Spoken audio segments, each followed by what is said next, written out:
please take your seats. We're going to start serving.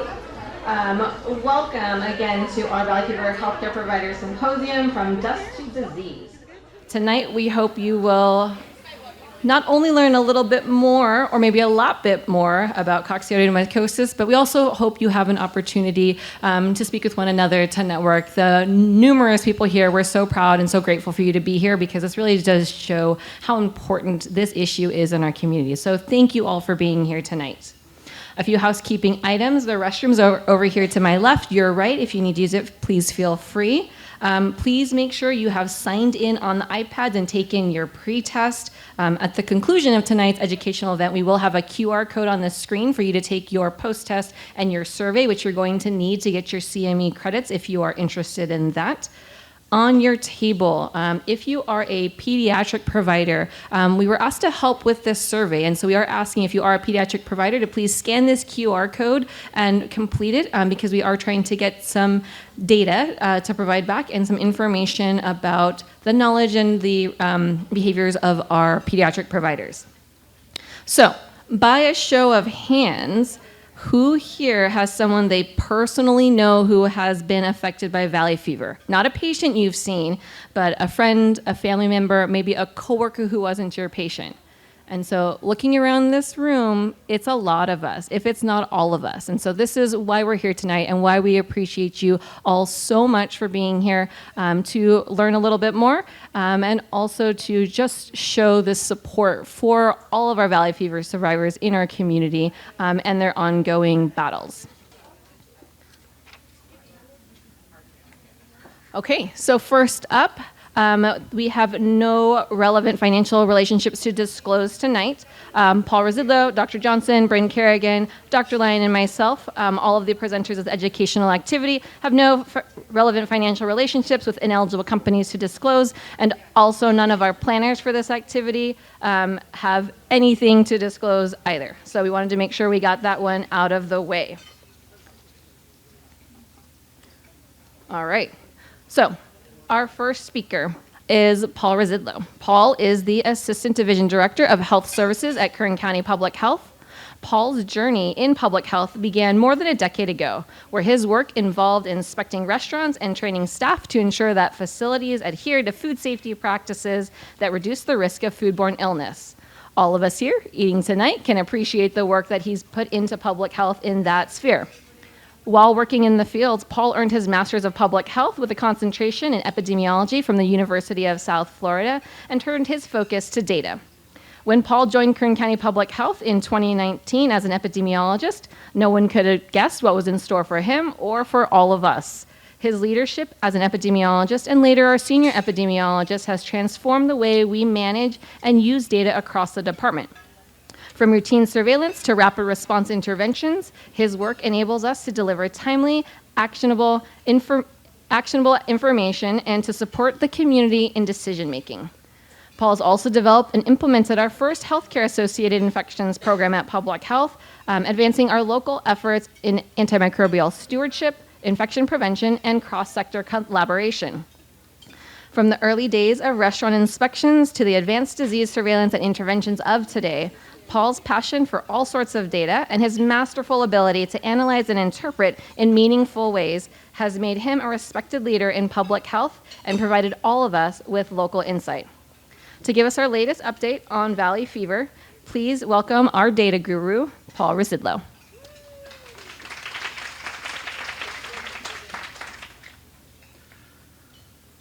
All right, good evening, everybody. My name is Paul, and I'm going to be reviewing the trends in Valley Fever case data from the past year.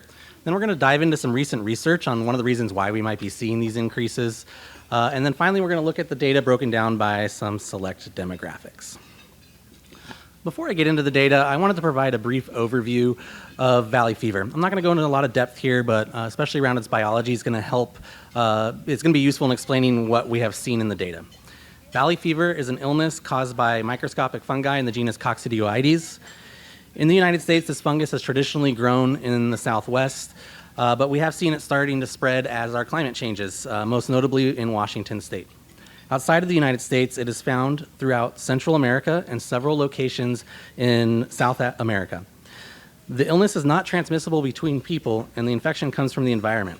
So the fungal life cycle, which is pictured here, explains how this happens. The fungus grows under the surface of the soil.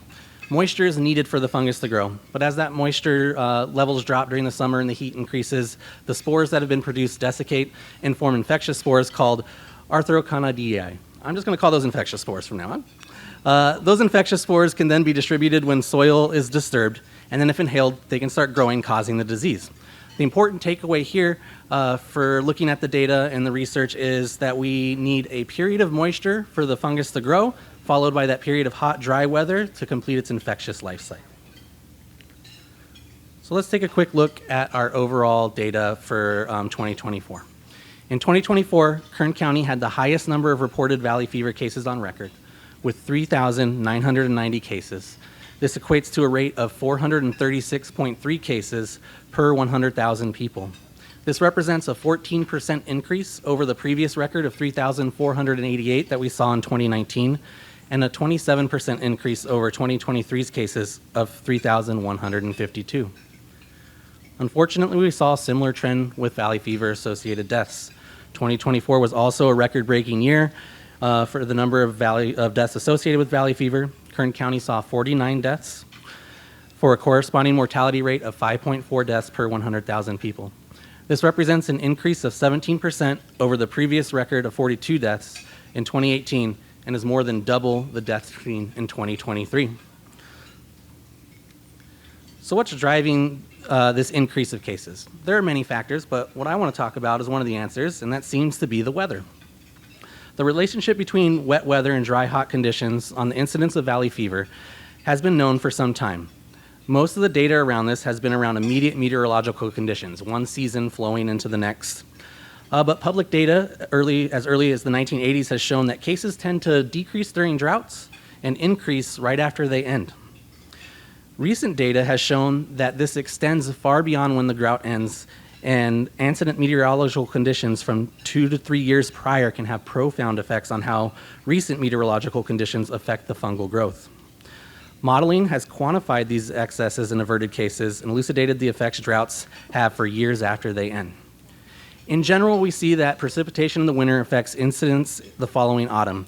It is believed that this is because the period of precipitation in the winter allows for fungal growth, and the heat of the summer allows for the formation of the infectious spores, which can then disperse. This modeling has shown us that droughts can affect this yearly cycle that we see. So let's take a look at some of these charts up here. This top chart up here has a couple different things on there. The black dots are actual cases, monthly cases. The gray line that runs throughout is a model that they fitted to match that actual data. And then, it's hard to see, but right and around here and here are periods of drought. And what they did is they modeled what they thought it would look like if there was no drought. And that's the red line that you see and the blue line you see. The red is for if there was no drought from 2007 to 2009, and the blue line is if there was no drought from 2012 to 2015. And what they found is that during the drought, the model predicted higher cases than we actually saw. As you can see, the red line is above the gray line, and same for the later drought. And then immediately after the drought, the cases rose above what were predicted.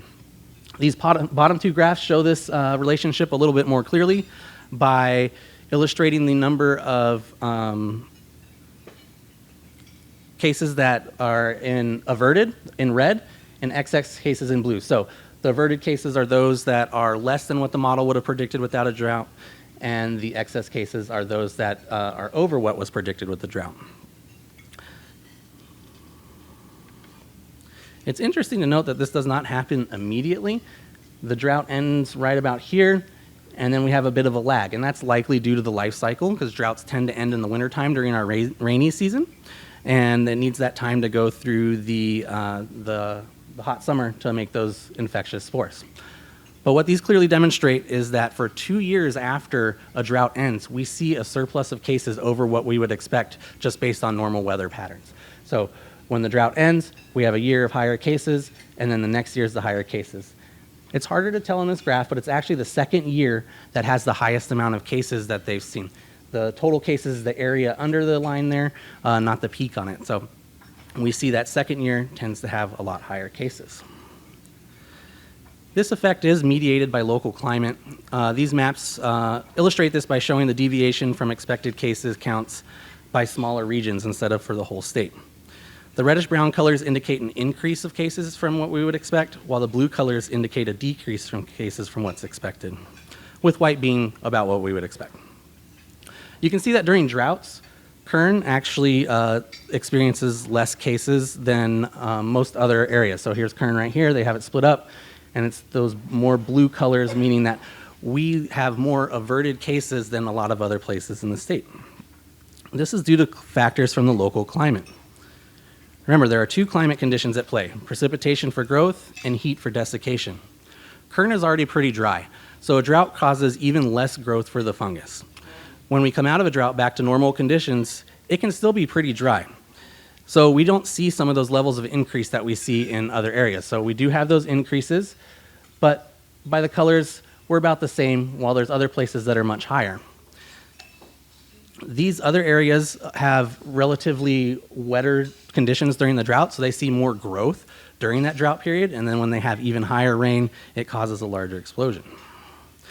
But given that we already have a climate conducive to growth and spread, and with our high levels of incidence, even a small increase over expected cases leads to a dramatic increase in what we see. The magnitude of the increase of precipitation between seasons also affects this response. So, if we go from a drought to a very wet winter, as compared to a drought to an average winter, we're likely to see a greater increase in the former pattern than the latter. This is especially true for arid counties such as ours. And this is what likely drove that large increase we saw in 2023 and 2024. We had a drought starting in 2020 that ended in 2022, but it ended with a bang. We had rain that was far above the average. Just to give you an example, I'll have some rainfall data from Bakersfield. The normal rainfall for Bakersfield during a rain year, which runs from July to June, is 6.47 inches. In 2021 rain year, Bakersfield saw 3.77 inches. And then in 21-22, there was a 5.41 inches, which is an increase, but still below the average. Then when the drought broke in 22-23, Bakersfield received 10.26 inches of rain. This is nearly double the previous year and much higher than average. So the drought ended with a year of rainfall far above average, created a big difference between those seasons. What actually causes this multi-year effect from droughts is not well understood. It's something that's observed and has been modeled and shown to be true, but the underlying mechanism is not yet known. There are hypotheses ranging from droughts killing off competing microorganisms in the soil, allowing coccidioidomycosis, which is resilient but not very competitive, to flourish, or interactions between plants and rodents that can happen during droughts. One thing is for sure, though, as our climate continues to change, we will see more and more of these weather extremes. We will get those averted cases during droughts, but we'll see those cases increase dramatically once the drought breaks. The changing climate will also cause the magnitude of these cycles to increase, which, as we can see from the most recent data, can have profound effects. Now let's get back to some of our local data and what we're seeing with trends in demographics. First, we're going to look at data broken down by sex. Males continue to be the most affected by valley fever with a rate of 452 cases per 100,000 people. Females are rising quickly, however. So for 2024, the rate among females was 419.1 cases per 100,000, and this represents a 34.1% increase from the rate in 2023, while males only increased 19.5%. So while males appear to be more at risk, it's still important to keep an eye as the rate is rising rapidly among females as well. When we stratify by race and ethnicity, our other races category is consistently the highest. This category includes races other than Hispanic, African American, Asian, and white. They are included together as we have low population numbers of them, and we can't get a whole lot of data without grouping them together. For 2024, the rate of the other races category was 1,325.9 per 100,000 people. As you can see on the graph here, they can have wide swings from year to year due to those small population numbers. However, it is a consistent upward trend. African Americans are our next most affected race with a rate of 299.5. They are also the group that has seen the highest increase from 2023 to 2024, with their rate being 43.6% higher than the previous year. And lastly, we have it broken down by age. Our age group of 35 to 49 and 50 to 64 are always going back and forth for that top spot up there. With this year, the 35 to 49 age group having the highest rate, with 658.3 cases per 100,000. However, the group that has seen the biggest increase are our pediatric cases, with an increase of 65.4% in 2024 over their rates in 2023. For comparison, the next highest group, the 18 to 34, only had an increase of 27% from their 2023 rate. These data are available on our website in a dashboard. You can see them as they are here, but they're also available. We can do cross-tabulations where you can apply race filters onto the age or sex and things like that. So feel free to visit our website if you want to look into our data a little bit more. Thank you.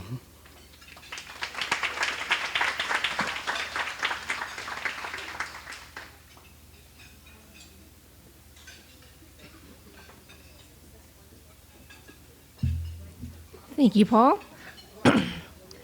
Next up, we will be hearing from Dr. Johnson. Dr. Royce Johnson is the Chief of the Division of Infectious Diseases in the Department of Medicine at Kern Medical. He has been a professor of medicine at the David Geffen School of Medicine at UCLA since 1992.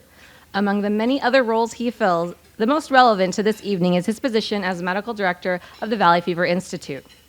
Dr. Johnson earned his medical degree from the University of California, Irvine. He completed his internship at the University of Southern California in medicine and returned to UCI to complete his residency, clinical fellowship in infectious disease, and a research fellowship in virology. Dr. Johnson is too young to be considered one of the original pioneers of coccidioidomycosis treatment, but he learned from the best, the late Dr. Hans Einstein. Today, Dr. Johnson continues the legacy of exceptional clinical care, groundbreaking research, and unwavering dedication to patients. Dr. Johnson is the author of hundreds of peer-reviewed journal articles, many of which shape the standard of care for cocci patients today. He's an active member of numerous national, statewide, and local professional societies, including the Infectious Diseases Society of America, IDSA, the Mycoses Study Group, and the Coccidioidomycosis Study Group. Among other accolades, Dr. Johnson has been awarded the Best Doctors in America on 8 separate occasions, the American Red Cross Kern Chapter Healthcare Hero Award, and the Lifetime Achievement Award from the Cocci Study Group and the Infectious Disease Association of California. And even after all of these esteemed awards, Dr. Johnson is continuing to forge ahead, caring for patients, actively involved in the latest research, and training up the next generation of cocci specialists. To guide us through the history, the clinical fundamentals, and the future of valley fever, please welcome a true death to disease expert, Dr. Royce Johnson.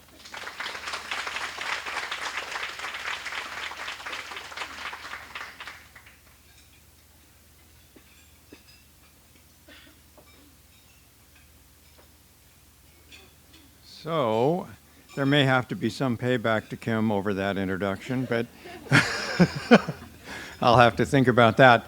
But as Hans, when I used to introduce him, which I did on many occasions, he would say to the audience, my mother would believe it and my father would smile. But at any event, I do owe a lot of what I am going to show you to Dr. Hans Einstein. And it truly is a plague of the lower Sonoran life zone. The only trouble with the title of this slide is our geophysical people did away with the lower Sonoran life zone, but I've kept it. So the learning objectives of this are to learn about the symptoms, clinical manifestations, how we work people up, and how we treat. So this unhappy-looking man is the first case of coccidioidomycosis in California. This is the late 1890s. We're in San Francisco. We're at San Francisco General Hospital, which was then Cooper Medical School. Some of you may know it by a different name. It got bought. It's called Stanford now. And this unfortunate man was a Portuguese soldier who moved to California and was working as a farm worker out in somewhere in the Tracy neighborhood on the far other side of the mountain, where you go up on the 580 to get to San Francisco from here, that neighborhood. So he was extensively worked up. They didn't really understand what this disease is, but unlike the original case, which was found in Buenos Aires, they thought it was a parasite. They did understand that this was probably not a parasite even when they were seeing this. This is Rixford and Gilchrist. More pictures.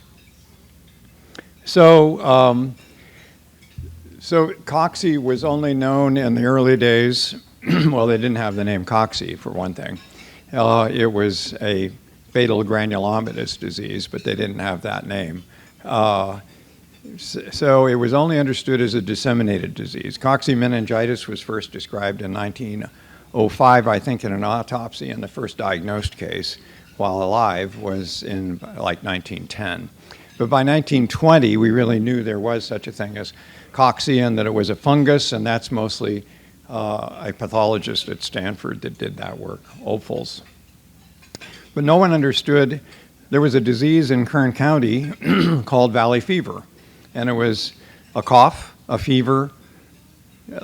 We now know at least 5 different rashes, arthritis, and it infected a lot of people, and no one knew the cause. Myrna Gifford, who had been at Stanford, ended up being the health officer here, or I think maybe associate health officer. But at any rate, she worked at the health department, and she, with her pathologic partner at Stanford, Dixon, figured out that valley fever was in fact the primary infection that you got that caused all those disseminated cases that had been known for 40 years. And her picture hangs somewhere in the health department. I don't remember now where. I remember from the old health department. Where is it now? Third floor, thank you. So, as has already been suggested to you, cocci grows as mycelia in the dirt. It isn't evenly distributed. It's very unevenly distributed. It prefers sandy soils. It likes to be at dry riverbeds. It likes to be where there are rodents. Cocci can't actually survive without having animal protein as part of its life cycle. So, and that mostly isn't people. It's usually little rodents of one sort or another. Rodent burrows are a terrific place to catch cocci. So the mycelia grow in the dirt. So we call this the dirt phase, basically. And then, as already was suggested, you can make arthroconidia, and they snap off when a breeze blows, and they can go as far as 75 miles. Sea otters get cocci on the Central Coast. And now, of course, there is cocci in San Luis Obispo. So we don't know whether those are San Luis Obispo arthroconidia or Kern County arthroconidia. It could be either one. But they never drive through Bakersfield, as best we can tell. So once you inhale it, it goes into your lung. And I found out at the most recent cocci study group, with the help of your own macrophages, the arthroconidia can turn into this object here, which is a spheruole. As you can see, it has a thick capsule, and you see all those little subdivisions inside. Those are baby spherules. So they grow up to look like this, and then they do that over again, and this is how the organism multiplies. And so this is the life cycle that you already were shown with a different cartoon. There's at least 10 different versions of this out there. But so we have the dirt cycle, and then we have the animal cycle, including us. And you've already been told what the geographic distribution is. And there are at least 2 species, Imidus and Posadici. That's the work of John Taylor at Berkeley, who figured out they weren't all the same. And there is a thought, the ones in Arizona and Texas and going down to Central America and South America, they're not all identical, actually. So there may end up being 5 or maybe even 6 species eventually. But right now there's 2. Used to be 1, just Imidus, and we get to keep that one because it was originally found in California. And you heard a lot about the high rate of cases we've had, so I'm not going to go into that in detail. I just want to challenge the health department to dig up data from 1991 through 1993. It was enormously high during those years, and most charts nowadays start at 2000 or 1995, and I don't know why that is, because we had a whopping lot of cocci in the early 1990s. So how do you diagnose this thing? Well, we used to have skin tests that we had used all the time, and I hadn't seen one for a good long time. I worked 10 years to get the skin test we use now back on the market, but nobody uses it. For multiple reasons, it's quite expensive. And two is you have to get a shot under the skin like a PPD. It's identical to PPD in terms of process. And you have to come back in 48 hours to have it read. And by the by, there are very few people that actually know how to do that. So we don't use this test much. They are using it at the VA. They use it in the prison system a bit. Prisoners commonly refuse to have it done, however. They read the anti-vaxxer literature. They're suspicious. So the biggest thing we use, and which is performed extremely well at the Kern County Public Health Department, is the serologic test. By the way, if you get a serology at 3 different laboratories, you're going to get 3 different results. They are not all the same. And the only ones I actually trust are the Kern County Public Health Department and UC Davis, and to some extent Quest, if you have no choice. But if you're sending your coccidioidomycosis to Utah, please don't. Because ARUP results, I had an interesting Laotian woman with a cavity in her right lower lung that had been called cocci, had been treated as cocci. She actually got better. And I had she had a biopsy, and I had the slides sent to me, and she had blastomycosis, a different fungus that's pretty rare. And but we do have it in California. There are 6 different species of that. She had an ARUP. She had a titer for cocci of 1 to 4. Not cocci. At any rate, you also can see it on wet mounts. Histopathology, I showed you the spherules, and of course you can grow it. I saw a young man this afternoon who is, I forget, I think he was 7, and he got a blister on the back of his ilium right here, just in the skin, not in the bone, but it was over the ilium. And he got aspirated at the ER at Memorial and sent for culture, and it grew a fungus, and they sent it to ARUP, I think, actually, for moldy tough, and it was coccidioides. And they can't tell the difference between emmetus and posatici. That takes more detail. But so you can grow it, and you can identify it in multiple different ways. The antibody response, this is generic. Typically, this is not unlike other organisms. IgM antibody comes up first and tends to disappear in a relatively short period of time. This is followed by IgG antibody that comes up somewhat later and persists for longer. And at least with the immunodiffusion, the way we're doing it at the health department, that antibody can last for years. And that's longer than it used to, and I'm not sure exactly why that is, but it's more sensitive than it used to be.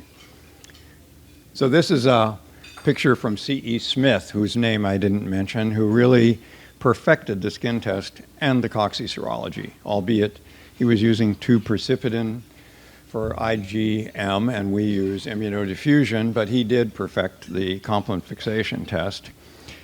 And as a virologist at UCI, which Kim mentioned, I had to build a complement fixation test for hepatitis B. I'm telling you that if I had to do that test, it would be $1,000 per test. It's a nightmare to do. The reagents are very difficult. So this shows something about sensitivity and specificity over time, but it's actually, if you look at all the various tests that are available, it's incredibly more complicated than this, but just to give you an idea about coming up. So EIA tests can come up early, and they are useful if you have, but there are more false positives and false negatives with EIA tests, which are commonly done in the hospitals around town. We basically don't do them. But if both the IgM and IgG are positive, that patient probably has cocci. If it's only one or the other, they might have cocci. And you have to send it for confirmatory testing. And then we talk a lot about complement fixation titers and severity of disease.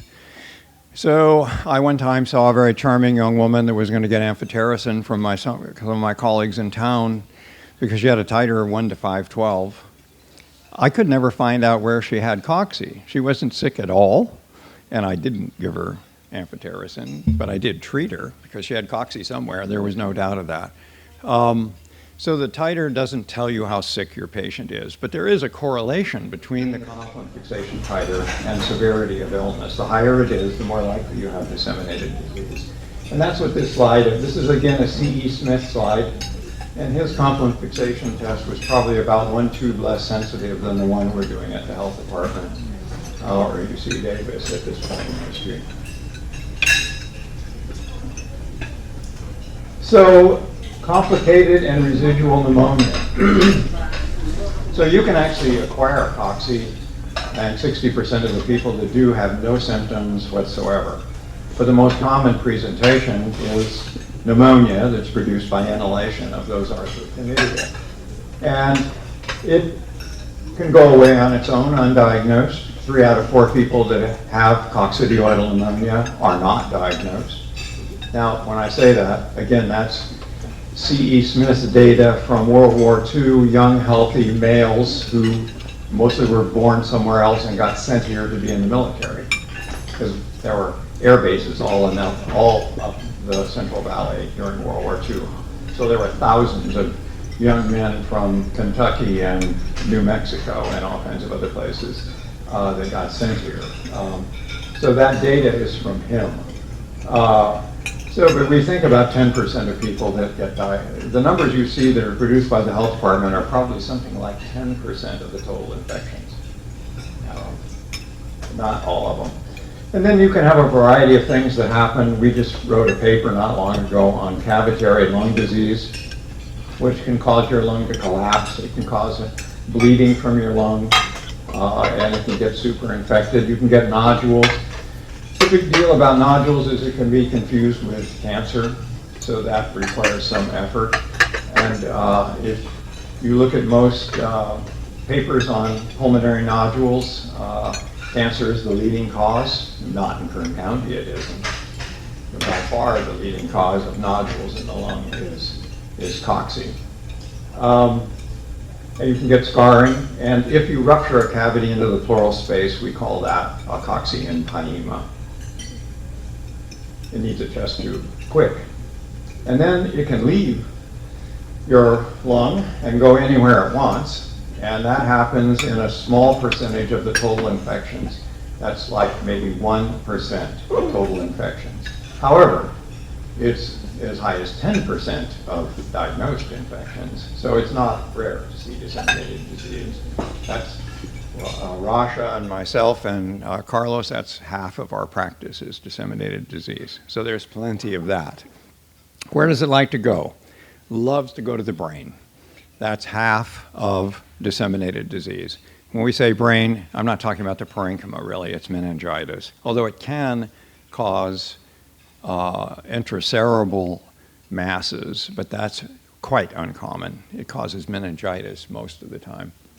It can go to the skin like that little boy I saw today, which, by the way, if I didn't get the records from Memorial Stat this afternoon, I wouldn't have known what that thing was sitting above his rear end. It was collapsed when I saw it, but apparently it was very unusual. I've never seen one quite like this. But it started out as a patch on his skin, and then it became sort of a blister, and they drained it. And then when I saw it, it was a brown spot, and I thought, what the heck is that? But it was cocci, no question. It also goes to bones a lot. We see a lot of osteomyelitis, cervical, thoracic, lumbar in particular, the favorites, but it goes to every single bone. One of my cocci meningitis patients that decided not to be treated for some years and also didn't take his blood pressure pills and was a candidate for getting a kidney transplant, showed up with a swollen knee, and he has osteomyelitis in both the tibia and the femur, as well as having synovitis in the knee. And that's 40 years after he was diagnosed with cocci meningitis. It can do anything. So if we look at the primary disease, these are the symptoms. It's not called valley fever for nothing. So fever, cough, malaise, rashes, arthralgia, that's what made it the original idea of valley fever was rash and arthritis with a cough. So I'm not going to go through those in detail, but there are a number of other diseases that look like that. So it's not easy to distinguish on basis of clinical grounds. So we've actually prepared lectures historically about comparing valley fever to influenza, RSV, and COVID and the like, but one of the biggest differences is duration. Anybody that has a respiratory illness, this is sort of a generic idea anyway, a respiratory illness that lasts more than 2 weeks needs a workup. And the predominant workup they need if we live here is different than Boston, and it includes a coccidioidomycosis. But at the very least, everybody that coughs for 2 weeks with nothing else should have a chest x-ray. And I often see that not being done.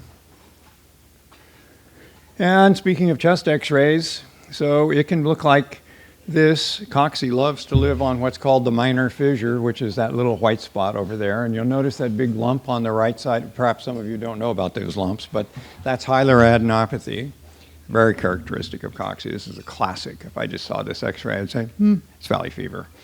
And I'd be right most of the time. So what shows up on x-ray? This was a study we did a long time ago. So an infiltrate only, meaning pneumonia, then hyaluradenopathy, pleural effusion, small percentages, and most of the other is people that had hyaluradenopathy and a pleural effusion. So who in the audience wants to tell, no, other than Rasha for sure, and I think So-So Win. I don't want her to talk. What is this rash on this person's legs? Well, that would be a problem, wouldn't it? It's an open book quiz. I hadn't noticed that. I think I'll have to take that out. It spoils the fun. So this is erythema multiforme. As I don't actually have to talk, I can just show you the slides. So this is mostly in children. This occurs much more in children than it does adults, so we don't see quite as much of it in our clinic. And erythema nodosum is like every day. We see it all the time. And there are at least 10 different causes for erythema nodosum, but 99% of the people we see with erythema nodosum have cocci. It is virtually diagnostic. Erythema multiforme, on the other hand, can be mycoplasma or a drug allergy. It's not specific at all. And there are 3 other rashes. There's a very evanescent measles-like rash, mobiliform rash, that occurs and usually is gone long before we see the patient. But in the era of cell phones, I now have mothers that take pictures of these, and they bring me the picture. So I have seen it more since cell phones. And also hives. Urticaria can be a rash that you see with, and then there's one that we've been calling sweet syndrome, or one of the dermatologists in town decided to give it a new name, which was sweetobalosum. And I think for going forward, the correct name for this, and it is the legitimate name, is neutrophilic dermatosis. It's a very exciting rash, and the people are really unhappy. But we know how to treat them. So this is a pleural effusion in the left lung. This is about solitary pulmonary nodules. A surgeon that was in the town for years when he was a resident at Kern Medical actually made this slide. I've never actually gone through his entire algorithm, but you can see it can be complex. But again, pulmonary nodules are cocci most of the time, but that doesn't mean they can't be cancer. I mean, we have a nodule clinic at Kern Medical run by Ralph Garcia Pacheco. And this picture is looking down a bronchoscope, not me, but my partner Augie Munoz, a card-carrying cocci doctor. This is an endobronchial mass, and again, this would be confused with cancer. This is quite rare. There's only maybe 15 of these in the literature, and Augie has 3 of them, I think. Now, this is not good. This is fibrocavitary disease. This x-ray actually belonged to Dr. Einstein, I think, and he gave it to me, but he and I both treated this young man. This young man got cocci, and he worked in a kitty litter factory in Taft. I don't know if that's still there or not. So what's kitty litter? Exactly, you nailed it. It's diatomaceous earth, which is loaded with silica. So this is pulmonary silicosis with cocci engrafted on top of it. So he didn't die of cocci, this young man. He died at age 27. He died of pulmonary hypertension from lack of lung. And this doesn't look good, does it? For all of you that have ever looked at an x-ray, remember the lungs are supposed to be black? This was an older woman who came in with this, had positive blood cultures for cocci, obviously severe pneumonia with respiratory failure, actually had meningitis, but she died of respiratory failure. We are better at treating respiratory failure now. I don't know if I could save this woman again, but so we've discovered somewhere around the 1990s that if you treat with steroids, as we do for PCP pneumonia and HIV, that plus give ambisome and do it very quickly.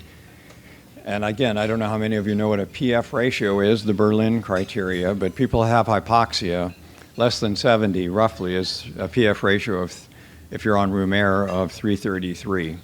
We jump on those people, we give them ambisome and we give them steroids, and they mostly live. And if you don't do both of those things in a quick hurry, they mostly die.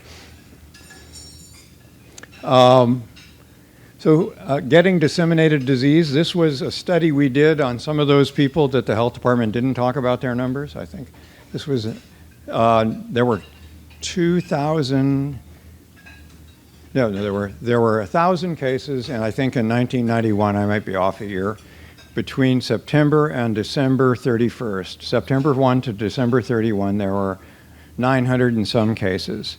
And John Caldwell, my clinical pharmacist, got Doug Webb at Pfizer to give us $50,000 to study those patients. And I hired 2 nurses to run all over town chasing charts for an entire year. And we got 435. Did I put a number up here somewhere? Well, at any rate, there was some number like that. And then we looked at what happened to those people over the year. And we didn't have any control over whether they were treated. This is the very beginning of fluconazole. People were still using ketoconazole. Some people got amphotericin, whatever. But if we looked at what the clinical features were that related to dissemination, having a high CF titer, as was suggested by C.E. Smith, being African American, being over 50, this is univariant. And this is multivariant analysis. With some of the univariant analysis, we got slightly different results. So being older is a risk factor, probably. Adenopathy in the hilum, that was Dr. Einstein's favorite. Negative skin test, that means you're not making gamma interferon, probably. And being male, and the bottom one was my favorite, an alpha greater than 200. That, I think, means you have dissemination to your liver. I never proved that, but that's my hypothesis. And look at the p-value. So the business about being male, don't feel too smug, ladies. It is true, men do worse with this disease. Men do worse with almost all infectious diseases. On the other hand, men get way less rheumatologic diseases. So, I don't know, pick your poison. So this is all the places it can go. I'm not going to go through this, but you can see skin and soft tissue, bones, and brain. Huh? So this is a handsome young man who I think was about 7 when this picture got taken. He's too young to have acne. What do you think? So what does this turn out to be? No kidding. What's this lecture on anyway? So I looked at his chin. I didn't know what he had. But I looked at his knee, which should be the next picture. What happened to it? There it is. Whoops. Let's go back one. So that's a classic-looking cutaneous granuloma. And that's not what I saw in that little boy today. It did not look like this. If you biopsy that, that has cocci in it. Huh? And the same with his chin. We didn't biopsy his chin, we just treated him. So this is a picture, I think this patient actually belonged to my former partner, who's now at Memorial, Arash Terry. We had maybe 5 or 6 of these. I call this, I have no idea why this occurs. This is zostiform cocci. We named it. I don't think we published a paper on this, but I'm not sure. We have 4 or 5 of these. So why did it look like this? I have no clue. This actually belonged to a 17-year-old young man whose father taught at BC, and he was sent to me by dermatologist Norm Levin, who used to be chair of derm at USC. You guys knew him? Yeah, I love Norm. Don't make Norm mad, though. He holds a grudge. But he loved to argue and about anything, really. Like 2 hours on what is lupus. And so he sent me this with a note, Royce, this is cocci, please treat. And I looked at this and I said, I don't know what that is. How does he know that's cocci? I called him up and I said, Norm, would you mind if I do a biopsy and a serology? And he said, no, but you don't really need to. Well, I did a biopsy and a serology, and they were both positive, and I did treat him, and he became my good friend, this young man. He became my house sitter. He ended up doing research with me at Kern Medical. He went to college, and then went to medical school, and all this time, in his spare time, we were spending some time together at least. And then he came to me after he graduated from medical school and said, Dr. Johnson, I have something I want to talk with you. And I said, what? And he said, I'm going to go into OBGYN. And I went, what? How can you do this to me? I'm not going to tell you who it is. He does practice in town. So this is distribution of bone lesions, but you can see it can go anywhere, basically. And so this little girl, so this picture is, I'm the 3rd generation of people that got this, because somebody gave it to Hans Einstein. This picture is from 1949. So what drug did we give this little girl? Her finger is the object of the infection. What drug did we give her? We didn't have one. We didn't give her any drug. We cut off her finger. Oh, you think that's terrible? Well, she only lived to be 27. She was killed in a car accident, but she had no trouble with cocci. They amputated the cocci, and she did well after that. Had 2 kids, was killed in a car wreck, and at autopsy, they investigated her mediastinal lymph nodes, which looked abnormal, and they grew cocci from them. Coccis forever. And this is an Arabic young man who only spoke Arabic, and I did a bone scan on him. He had cocci, and I was concerned that he had disseminated disease, and I did a bone scan, and his left shoulder lit up. And I was young and slightly naive at the time, and I sent the orthopedic surgeons in there to get me a bone biopsy, and they said there's nothing wrong with his shoulder. And they were mad at me, as only surgeons can be. And so then he comes back to clinic. You can see his surgical scar there and running through it. And then there's this thing sticking up out of that. What does that look like to you, sort of? At least if you have a big imagination, at least. Doesn't it look like a mushroom? Yeah, you agree? A mushroom's a fungus, don't forget. So is cocci. That's the cocci that came out of his left shoulder that the surgeons didn't find. I wouldn't do that today. I'd just treat him. I would just treat him. I wouldn't try and go after a biopsy. So it looks like a problem in the hand. No, that's osteomyelitis. This is a bone scan, which is a good way to hunt down asymptomatic osteomyelitis. Let's see. Oh, yes, this lady was an older lady, came in, was transferred to us, I think, from Mercy, with pneumonia.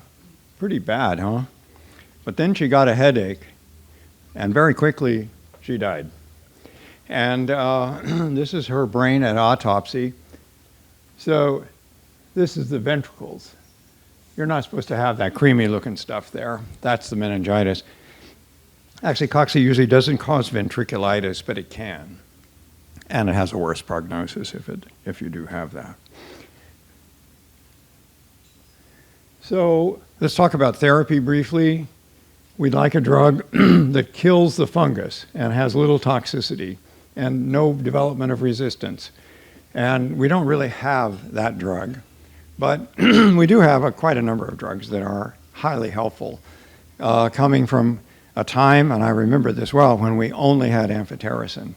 And now we have a small pocket full of drugs with at least 3 or 4 more on the horizon.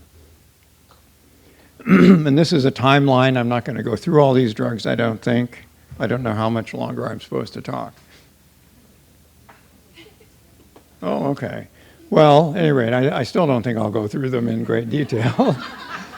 We use all of these drugs pretty much, except we learned the hard way not to use that one. That's the only azole that actually will kill your patient, even when you're careful, because it causes enormous sunburns and you get squamous cell carcinoma. And one of my patients that had coccimeningitis got a squamous cell carcinoma on her neck, and it killed her. And that was due to this drug. So we never use it anymore. It also has terrible pharmacology. It's extremely difficult to dose. But we use most of the others on the right side of this screen in different people for different reasons. And they all work to some extent, but they're not God's gift. They don't kill cocci. So we'd like a drug that would kill cocci and that has no toxicity. That drug, we don't see it in the future even. There are some new drugs. Olorifim is not on here. We've been doing research on that drug. It does seem, and it's quite different than the azoles. It probably is an advance, but I think I can't say that with surety at this moment. So my model of cocci is that it's an immunodeficiency with fungal implications. So I think it was Osler, very famous physician from Johns Hopkins, who said that tuberculosis is a social disease with medical implications, and that's still true somewhat. I think cocci is an immunologic disease with fungal implications, meaning why do 60% of people not get sick at all? And 40% do. So the main thrust of my research with my colleagues at UCLA and more recently with UC Davis and UC San Diego have been working on trying to figure out what is wrong with people that have cocci, and is there a way we can in fact fix them immunologically as part of the treatment paradigm.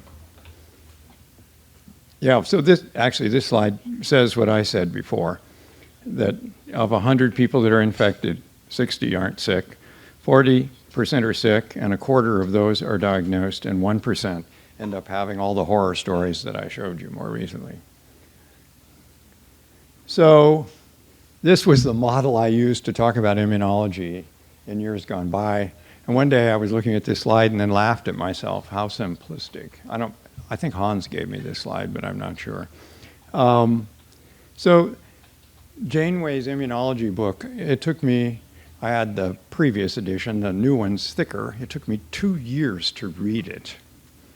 It is the densest book imaginable. And so how many immune cells are there? I ask my medical students this all the time. So far, I have not had but one medical student that could give me an answer that was anything like close. How many immune cells do we know about, roughly? You don't have to get it exactly, because I don't think we know. Nobody wants to offer an answer? Not Russia. No, I'm not talking about the total number of cells. I'm talking about the types. Types. How many types of immune cells are there? Well, it's about somewhere around 135. Yeah, so when you look at a CBC and they have 6 or 7 kinds of cells, well, aren't all those lymphocytes the same? Oh, no. And there's at least 3 different kinds of macrophages, and it's incredibly common. And then how many chemical intermediaries are there between all those cells? A couple of thousand. I don't think we're going to really understand this until we plug it into AI with matrix theory. I offered that up at the last Cocci study group and was met with stony silence, but I'm hoping this audience is more forgiving. At any rate, we know that if we want Th1 lymphocytes to predominate and not Th2, and we do have drugs that bend that curve. Dupixent is one of them, and my friend Manish Boot at UCLA has actually used it therapeutically on some kids at UCLA. And you need Th17. When Paul Krogstad and I first started doing some research on immunology several years ago, we had a very small amount of money. We did 22 whole patients. One of them was a young Filipino man who I treated for leprosy when he was 12. And someone else in town treated him for TB when he was like 17. And my partner, Arash Arderi, got him as a coccimeningitis case when he was 22. And he's still under our care. He has no IL-17R. You apparently need IL-17R. It's bad to be without it. Okay, let's see what else we have here. Okay, antimicrobial stewardship. This slide's because Michelle's with me. So I'm appalled at the number of people I see getting antibiotics for viral respiratory disease, and also the number of people, I mean, I've heard this story so often that I usually groan when people tell it to me. I went to the urgent care and they gave me azithromycin, or if it's a pediatric patient for whatever reason, they seem to get amoxicillin, which by the way doesn't kill beta-lactamase producing H. flu, and you have to give a very high dose to kill pneumococcus and whatever.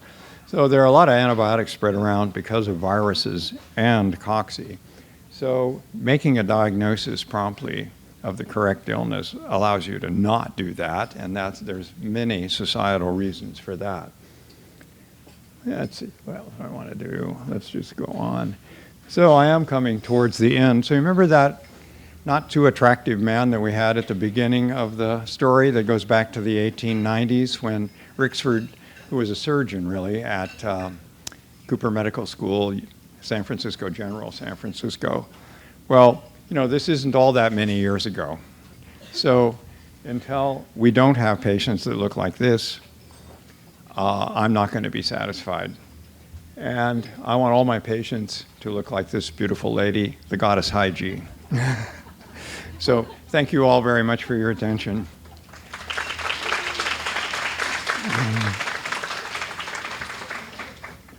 Thank you so much, Dr. Johnson. If you guys have questions for him, he loves to answer questions. I don't know if we have any in the room. We do have a little bit of time. We're running a bit ahead of schedule, which is great.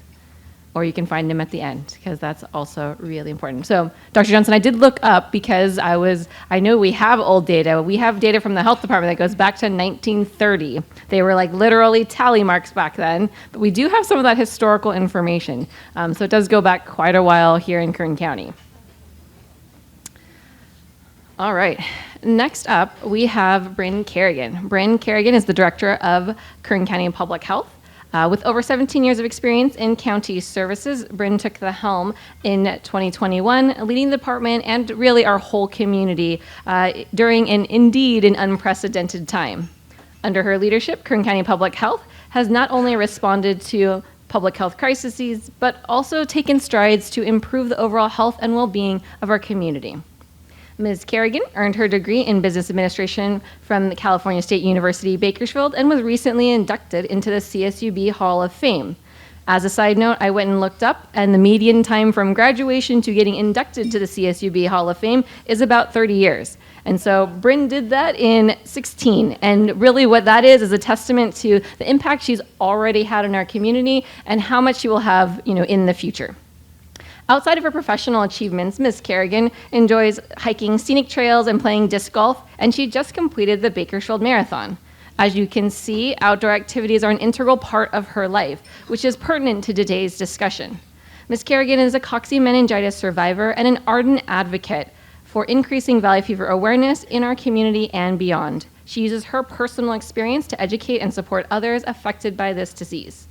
Bryn is the reason we're here tonight, you guys. It's not because she's the director of public health and that she has a platform to spearhead this type of effort. It's because that every single one of those 3,000, almost 4,000 patients that Paul mentioned at the beginning of this evening has a unique story. Some are simple and very straightforward, but others have a complex journey still ahead of them.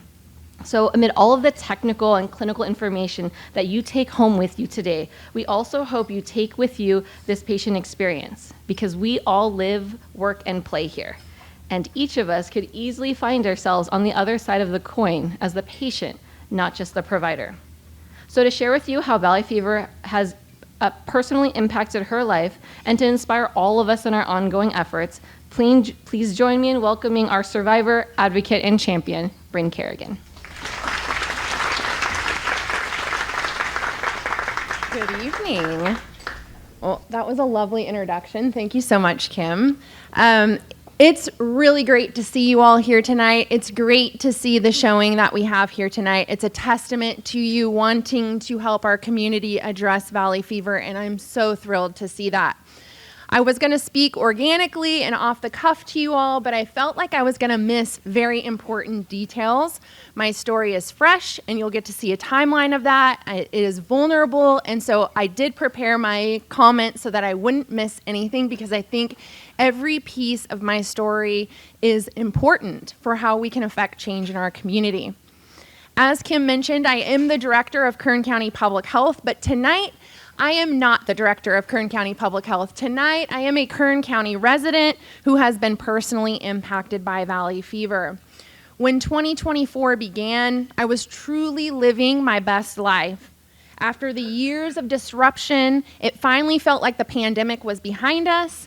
I was reclaiming a sense of work-life balance and immersing myself in things that I love the most. Kim mentioned some of those, but raising my 2 teenage children, exploring backpacking trails that I can find anywhere in the Western United States, and training for the Bakersfield Marathon. That is what I was doing when I got sick.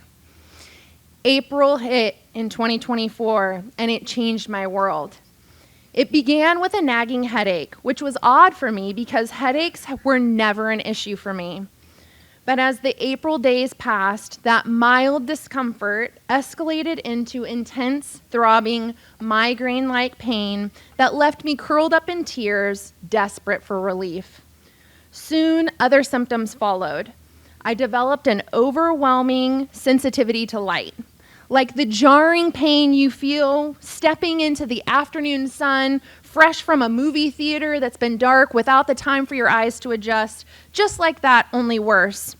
And even the dim glow from a microwave clock or a cable box was unbearable. I lost my appetite, something completely out of character for me because I love food. But even without eating, I began experiencing relentless nausea and vomiting. My energy vanished. The fatigue was like anything I've ever known. Simple acts like showering or walking from my bedroom to the living room drained every ounce of strength that I had. I couldn't keep up with my house, my job, or even the needs of my family. My decline was swift and alarming. My family watched helplessly as I went from being a vibrant, active mom, wife, aunt, sister, daughter, to a mere shadow of what I used to be. This week marks a pivotal moment in my journey with valley fever. This weekend, exactly, will be 1 year since I was diagnosed with coccidioidomycosis, a diagnosis that has changed my life. I've chosen to share my story publicly, not for attention or for sympathy, but because I believe in the power of awareness and advocacy. I want to use my experience and my unique platform to shine a light on this devastating disease, to stand beside others who may face the same difficult prognosis that I did a year ago, and to offer hope to those just beginning their battle with valley fever. I want to preface my comments today with a couple of disclosures. I debated on the level of bluntness and honesty that I would have with you all tonight, but I feel like I owe it to the future coccidioidomycosis patients to be as brutally honest as I can. Please take my comments as constructive feedback and not as criticism. I am keenly aware of the overburden on the healthcare system and the misuse of emergency resources that we see here in Kern, and recognize the challenges that places on all of you as healthcare providers. While I will focus much of my time tonight on areas where we can improve, I would be remiss if I didn't mention the positives. Kern County has some of the most incredible healthcare workers, and I have had the privilege of interacting with a number of them on my journey. While this person will remain nameless, the physician that ultimately saved my life sits in this room with us tonight. I will be forever indebted to you. And I would be absolutely lost without my infectious disease doctor. I'm a firm believer that superheroes wear scrubs and sometimes bow ties, and I know that without interventions that I have received from some of Kern County's finest, I would not be alive to share my story with you all tonight. All right. Although my symptoms began in early April, I didn't seek medical attention until April 25th. For weeks, I brushed everything off. Maybe it was just stress. Maybe I needed to wear my glasses more often. But on April 25th, I knew without a question that something was seriously wrong with me. That day, I met with my colleagues for lunch. I had a delicious pulled pork sandwich sitting right in front of me, calling my name, normally one of my favorites. I took a single bite, and I couldn't bring myself to eat anymore. That was my tipping point. I went to urgent care that evening and explained all of my symptoms. The provider focused primarily on the tightness in my neck and shoulders. I was diagnosed with a tension headache and advised to get a massage and follow up with my primary care doctor. I called my doctor the next morning and was fortunate enough to get a last-minute appointment on April 29th, just a few days later. But the next morning I woke up and I was feeling even worse. My lack of appetite had progressed into vomiting and the headache was intensifying. My family was growing increasingly more worried, so my husband took me to the emergency room. There, I underwent a full assessment, including blood work, a chest x-ray, and a CT scan. Everything came back normal, except for a slightly elevated white blood cell count.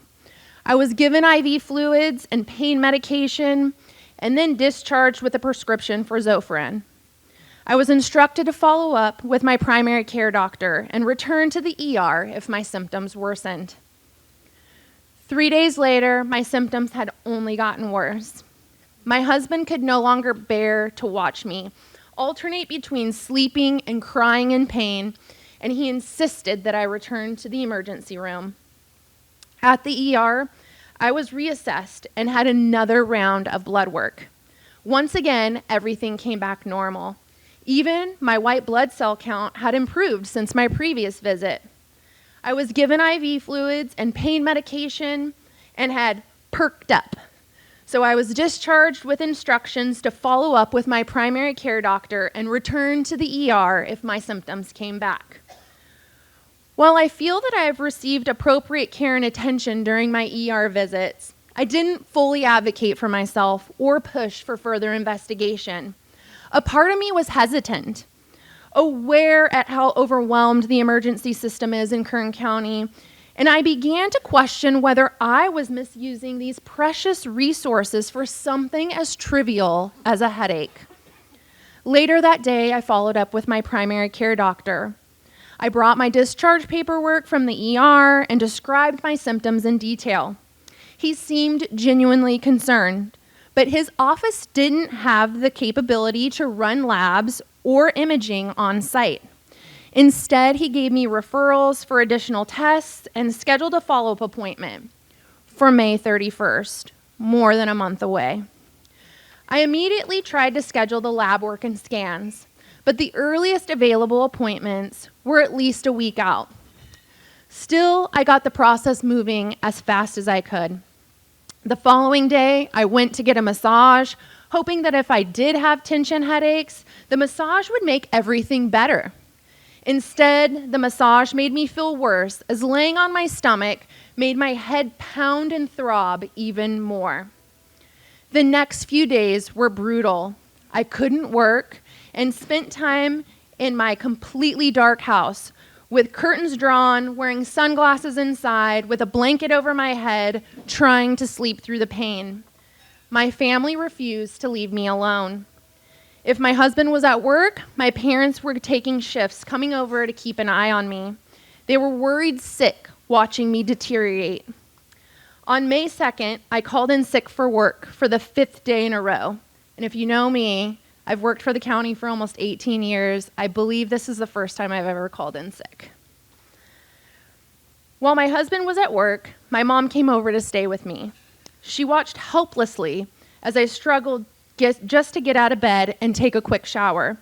I was so weak afterwards that I couldn't even dry myself off. I collapsed back into bed, slept for a few hours, and then woke up only to vomit. That was it for her. She couldn't stand to see me deteriorate anymore. She insisted I return to the emergency room. I didn't want to go back. I didn't want to be a burden. The thought of sitting in a hallway under the harsh lights, wearing my sunglasses for hours, only to be sent home and feel worse again, was almost too much to bear. But I was desperate. My family was desperate. I couldn't stand the thought of watching them watch me decline any longer. So I did go back to the emergency room and was asked questions that I hadn't been asked yet. Did I have any recent travel? Did I have any symptoms prior to the headaches, like a cough or a rash? Well, now that you mention it, I did have a respiratory illness in early March. It lingered a little bit longer than usual, but eventually it went away on its own. And actually, I did have a rash. It was on my thighs. It only lasted for about 3 days before it resolved on its own. The physician immediately said, "It sounds like you have coccidioidomycosis, but I'll need to perform a lumbar puncture to be sure." Shortly after the procedure, the results confirmed it. I definitely had meningitis. I was immediately placed in isolation, and my husband was sent home. I remember feeling a deep sense of fear, realizing how serious this must be, and how I wouldn't have my family by my side. I did what any person would do. I Googled coccidioidomycosis, and in horror, I saw the most severe form of valley fever, 100% fatal without treatment. I was admitted to the hospital and treated for bacterial, viral, and fungal infections while we waited for the results to pinpoint the cause of my meningitis. 2 days later, the results confirmed the diagnosis, coccidioidomycosis. I'll never forget the moment the doctor came into the room to deliver the news. She somberly said, "Unfortunately, your results came back, and it's valley fever. You have coccidioidomycosis. I'm so sorry." It was a bittersweet moment for me. On one hand, I felt vindicated.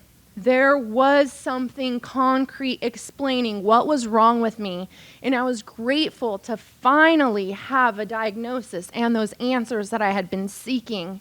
But on the other hand, I was filled with fear. What would my future hold? What would my life look like now? I started treatment right away and was referred to an infectious disease doctor. From May through September, I took a daily dose of 1,200 milligrams of fluconazole and began monthly blood work to monitor my liver. In the beginning, I was so grateful to finally feel better that I accepted the side effects that came along with fluconazole without complaint. But as time passed, those side effects grew more and more intense. I lost about 80% of my hair, and as I'd say youngish woman, that was incredibly difficult to come to terms with. No lotion or chapstick seemed strong enough to combat the dry skin and lips that I experienced. I couldn't drink enough liquid to tackle the cotton mouth and I speak publicly for a living, so it was very difficult. And I know we're all like trying to eat our ice cream and stuff, but can I just say the constipation was unreal. They should make sure you warn your patients before you give them fluconazole. Then, to make matters worse, my meningitis symptoms returned. I remember that moment of complete defeat, thinking I had endured all of these side effects only to find myself back right where I started. My infectious disease doctor sent me back to the hospital. It was a busy Friday night at the emergency room. I walked in and I told the triage nurse, I have coccidioidomycosis, my symptoms are returning, and my infectious disease doctor told me to come here. The triage nurse was overwhelmed and being pulled in a million different directions. She nodded and wrote valley fever on her paper. I reiterated, I just want to make sure you understand, this isn't just valley fever. I have coccidioidomycosis. It's really important that you tell the doctor. She glanced at me and said, Ma'am, I know, you have valley fever. I wrote it down. Throughout my stay, I felt like very few were even aware of what coccidioidomycosis was. In fact, multiple times I had hospital staff say, what is coccidioidomycosis? Where did you get it from? I've never even heard of coccidioidomycosis. I spent nearly a week in the hospital, and because it was a holiday weekend, it took days for the hospital to get my new medication, posaconazole. Upon discharge, I was handed educational materials. The nurse told me, your condition doesn't exist in our system. So I just picked the closest match I could find. As a result, I was given materials meant for bacterial meningitis. Thankfully, I was already connected with an infectious disease doctor and had a good understanding of my condition. Getting posaconazole approved through my health insurance was its own battle. It was denied multiple times, but my infectious disease doctor persisted, submitting appeal after appeal. I made a few frustrated phone calls myself, determined to get the approval. Eventually it came through, and I've been on posaconazole ever since, 400 milligrams a day. The side effects I experienced on fluconazole faded, and now with posaconazole, I don't experience any side effects at all. It has been a game changer for me. I said early on in my story that I was the healthiest I've ever been in my life when I got sick, but I actually don't think that's true.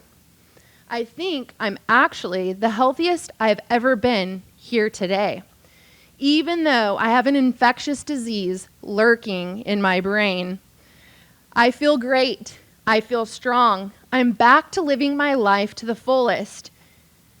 Kim mentioned this, but in fact, last month, I missed out on last year's marathon, but last month I did it. I ran a full marathon, and I crossed the finish line carrying Coxie along with me. But I know I'm one of the lucky ones. I had the right doctor at the right time, someone who truly listened to me and took my symptoms seriously. Additionally, I'm surrounded by an incredible support system of family, friends, and colleagues who encouraged me to advocate for myself when something didn't feel right.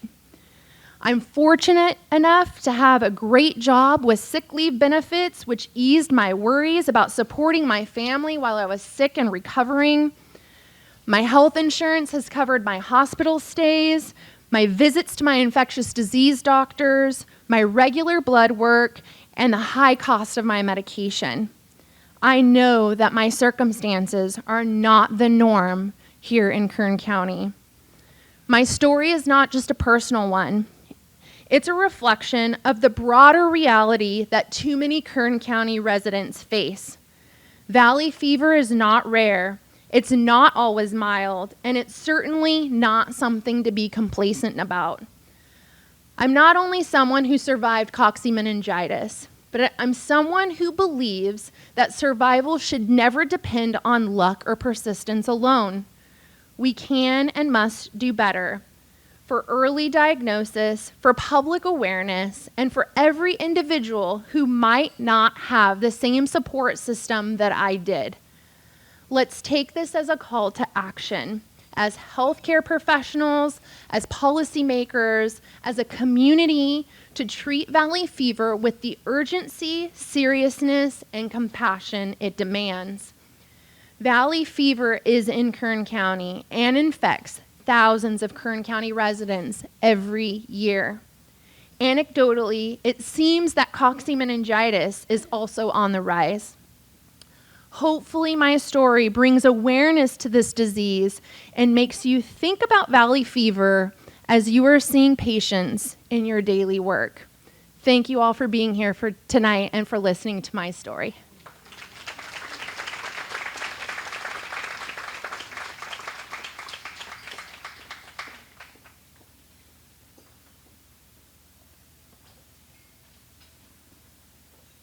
Thank you, Bryn, so much for sharing with all of us. We know that it's never easy, but it is really powerful and really important for us to remember that all of those patients have a story, and that's why we're all here. That's why we do the work that we do. So it's always good to have a little reminder. Always a tough act to follow, but next up we have Dr. Christopher Lyon. He is our Kern County Health Officer, our Kern County Emergency Medical Services Medical Director, and an emergency room physician at Mercy Downtown, Mercy Southwest, and Adventist Specialty Hospital. His extensive background also includes having, in the past, served as an EMT, a firefighter, search and rescue responder, and he currently volunteers with the San Luis Obispo County Sheriff's Office as a Special Enforcement Detail Medical Director. Dr. Lyon earned his medical degree from Jefferson Medical College in Philadelphia, where he was awarded the Prize for Excellence in Emergency Medicine. He completed his residency in emergency medicine at Loma Linda, where he was honored with the Director's Award for Outstanding Administrative Performance. On the front line of acute and severe symptoms in the emergency department, Dr. Lyon and the other emergency department staff have to fit the puzzle pieces together to reveal that clinical picture. And when those symptoms are especially severe, time is of the essence. Dr. Lyon and his colleagues are uniquely positioned and optimally positioned to bring public health to our most vulnerable patients. Routine opt-out testing of HIV, syphilis, and hepatitis C has identified scores of people who didn't know they had this condition and has helped many of them get in and stay in care. He is a champion in his own right of making care in the emergency room more than just alleviating symptoms and sending patients on their way. He works to get answers and at least move farther down the differential when they do get discharged so that the next provider can pick up wherever he left off. To shed some more light on the diagnosis and treatment of the most severe form of valley fever, coccidioidomycosis, please welcome our own disease detective, Sporlock Holmes, Dr. Lyon.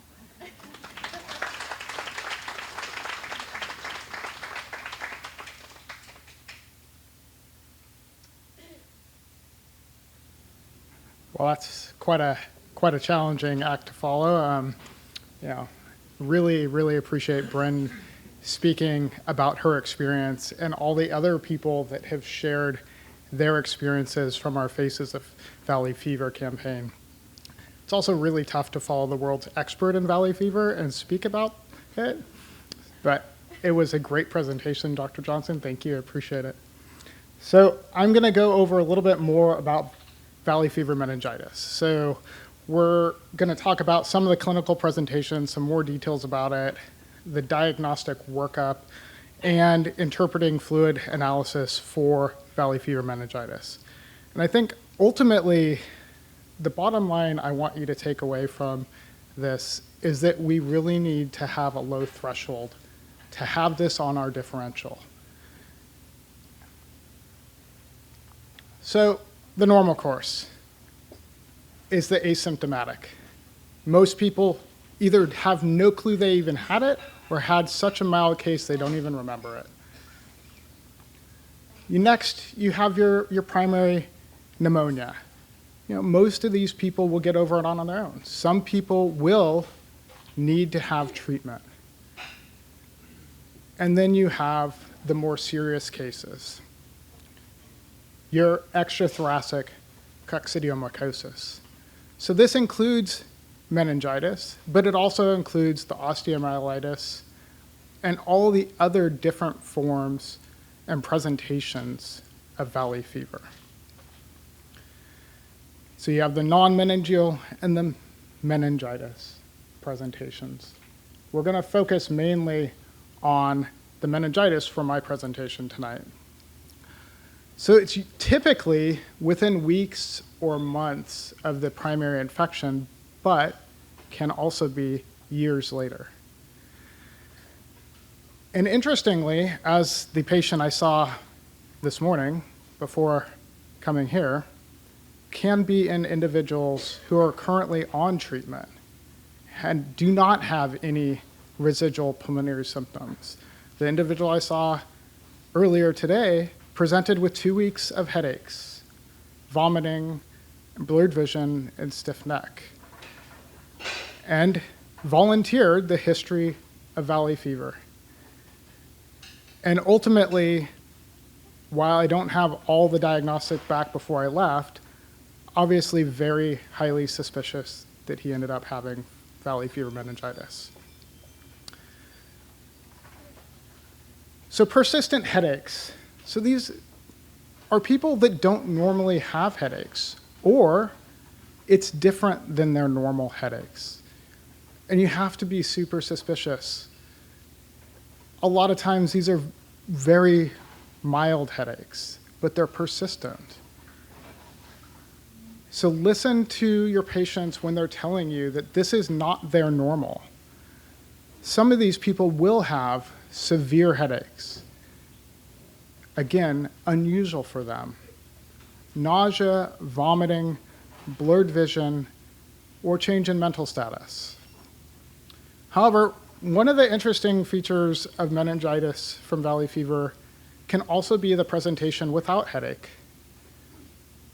I had an individual present with the primary complaint was back pain, severe intractable back pain. So I'm an ER doc. What do?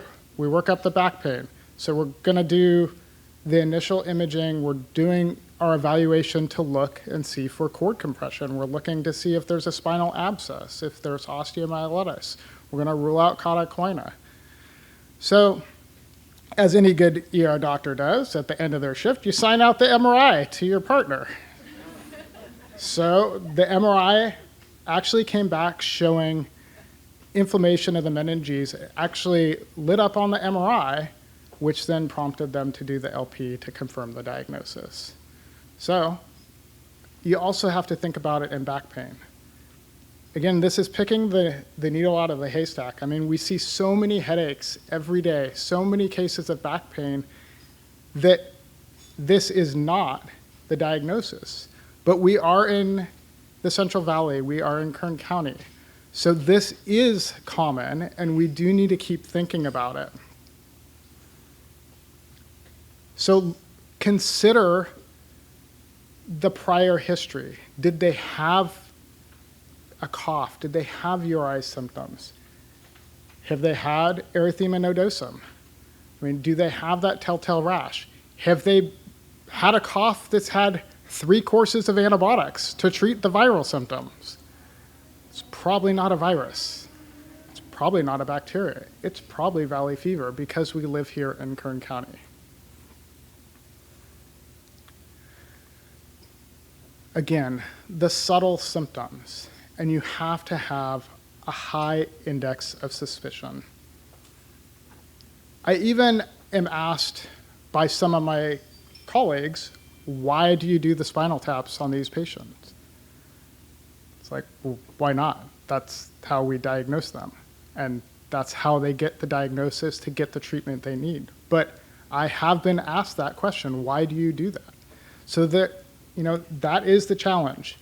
The diagnosis is made with the lumbar puncture, and it's a procedure that takes time out of your shift while you're swamped with other patients pulling you in every direction. But it is the critical thing to do. So again, most of these, I would say, patients don't have or have minimal findings on their chest x-ray when they present for their meningitis presentation. But a lot of them will have extrathoracic findings. And these are some of the different areas that can present in. This is not my picture, but I saw a young man who had skin manifestations of valley fever. And I think it's probably something that we don't usually think about other than like erythema nodosum of the actual valley fever infection presenting as skin manifestations. Okay, what's typical in meningitis is not typical in valley fever meningitis. So you're not, in my experience, going to see the typical super stiff neck or very high fevers. A lot of these patients don't even have fevers when they present. Sometimes you can have a tremor. According to the literature, papilledema is frequent in children. How often do we see papilledema in the ER when we're doing retinal exams on all of our patients, right? I'm sure all of you do, but I guess not for me. And again, cranial nerves, neurologic findings are late findings. These aren't things you're going to see on the initial presentation. You're going to get a CAT scan. Pretty much everybody that's going to come into the ER that's getting this workup is going to get a CT before they get their LP. We're going to look for other etiologies, right? We're ER docs. We have to rule out the bad stuff. But we're also going to look to see if they have hydrocephalus. Again, one of the later findings of valley fever meningitis. Could do an MRI. It will help find the meningitis. It's probably not going to happen in the ER, but these are some of the other tests that can be done that can provide some input into the workup. But ultimately, it's the basic labs, serology, and the LP. Okay, so on my soapbox right now, use a blunt tip needle.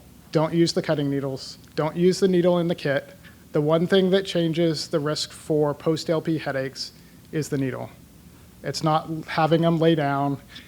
It's using a non-cutting needle. Yeah, it's a pain. They're not in the kit. You have to call 50 different people to find the needle, but it makes a difference. If you want to see the difference in the needles, I have a couple with me. I'm happy to show you, but it takes a little bit of getting used to because it doesn't cut when it goes through the skin. So a little trick, when you're numbing their back up, inject the lidocaine right where you want to insert your needle, and then insert the spinal needle through that same hole. It does take a little bit extra pressure to get it in, but once you get used to it, it's super easy. And have the patient on their side and do the opening pressure. Yeah, it's an extra step, but I feel like it adds to that workup and provides additional information. Every single valley fever meningitis case I've seen has had an elevated opening pressure. The patient this morning had an opening pressure of 27. I've seen pressures of 33. Normal is under 20.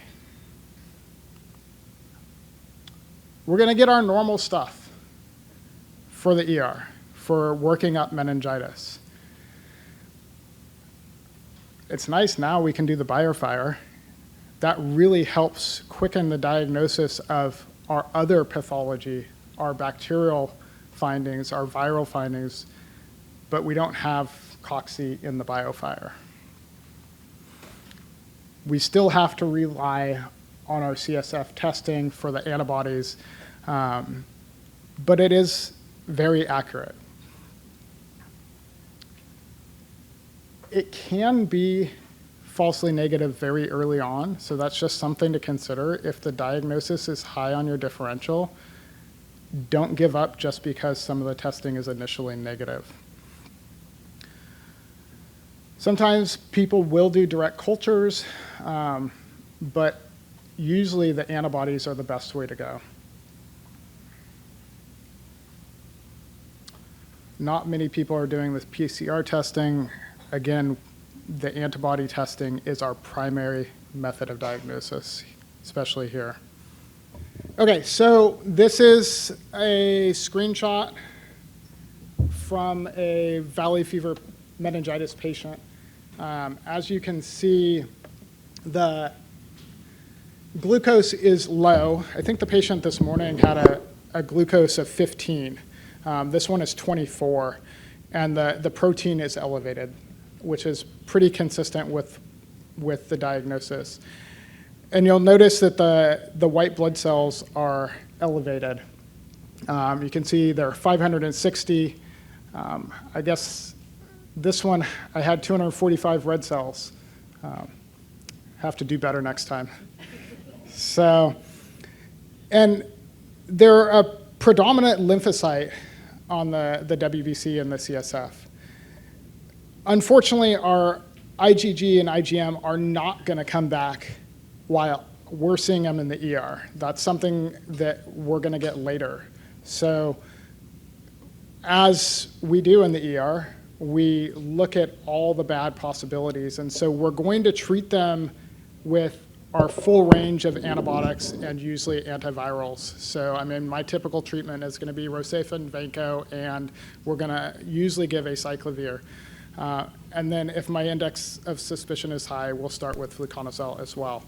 But it's nice now with the BioFire, it does give us a pretty quick turnaround as to some of the really bad pathogens, either viral or bacterial, which helps us rule out those causes and narrow down the treatment pretty quickly. So I can't read that, but my practice did.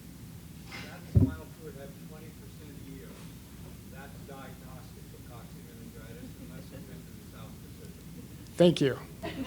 Yes.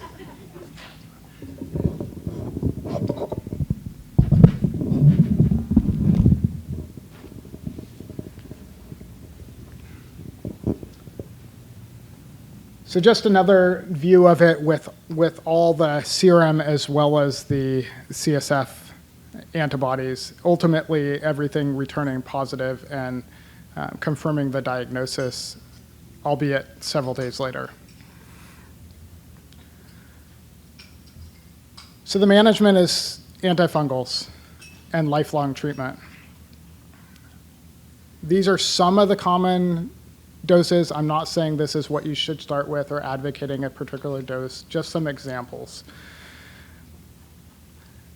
In the past, amphotericin, and correct me if I'm wrong, but amphotericin can cure valley fever meningitis, but it may kill the patient first. The former is true, the latter is not. It's pretty terrible, though. Yeah, I mean, it had a bad reputation. I do have one patient before we had azoles, I started treating him when he was 14, and we made an intentional decision to have him become deaf, so that we could continue amphotericin. He's still deaf, and he's had 2 heart attacks. But we made that decision that life was better than hearing. Yeah. But it's a tolerable, but not simple or pleasant thing. Yeah. And the literature suggests 95% fatal in 2 years if untreated. And monitoring is typically based on symptoms and titers. People do fail treatment, usually because the ventricles get plugged from the fungus and sometimes require VP shunts. Unfortunately, the shunts then fail, which beget replacement shunts, and that seems to continue pretty regularly. So as a summary, ultimately, just have a low threshold, low index of suspicion, and keep this on your differential when you're seeing patients with headaches that are unusual for them or back pain that's unusual for them, because here in Kern County, this is common. And if you're not in Kern County, have you traveled through Kern County? Have you been in the Central Valley? So just keep this on your differential. I'm happy to take any questions afterwards, feel free to come up and ask any questions. Thank you. I appreciate you coming.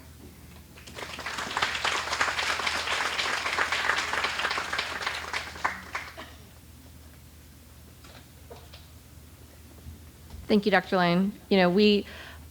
Brenna's mentioned this before, but when she was first diagnosed, she went looking for more information about coccidioidomycosis, and there's not a lot out there. And so we wanted to make a very special effort to make sure we're putting more and more information about coccidioidomycosis out into the public, out into our healthcare world, so you can see some more of this experience and also recognize it sooner. As Dr. Lane just mentioned, it is very, very commonly fatal if not treated. And so it's really important to get diagnosed so you can get to that treatment part. So, last up, we have yours truly. I'm Kim Hernandez. I'm the Division Director of Health Services at Public Health. Sorry, going the wrong direction here. What did I just do? There we go. I have the honor and the pleasure of supporting a variety of programs at Public Health, which includes our maternal, child, and adolescent health programs, our California Children's Services programs, communicable and chronic disease, our public health clinic, and our public health laboratory. And so what that really means is I don't do any work. I get to work with really amazing people who do all of the work in our community. I have a master's degree in public health with a concentration in biostatistics from Drexel University, and I started at Public Health as an epidemiologist. So both data and health education have a really special place in my heart. Before I get onto my presentation, I did want to make sure we took a moment to thank all of the people who made tonight a success. So I want to thank, of course, Luigi's for this delicious meal that we all shared together. We wanted to thank KGov, who is recording the presentation so that we can share this information with those who couldn't be with us here tonight.